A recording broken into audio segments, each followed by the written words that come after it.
Enter installer code 1111. Set the correct time and date. Select automatic bus scanning for identifying and installing the connected bus devices.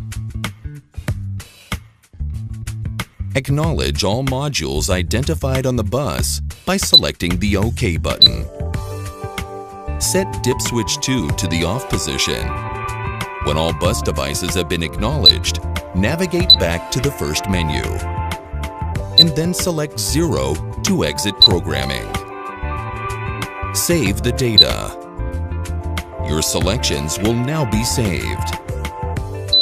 The keypad may undergo an automatic firmware upgrade, which may take 2 to 3 minutes.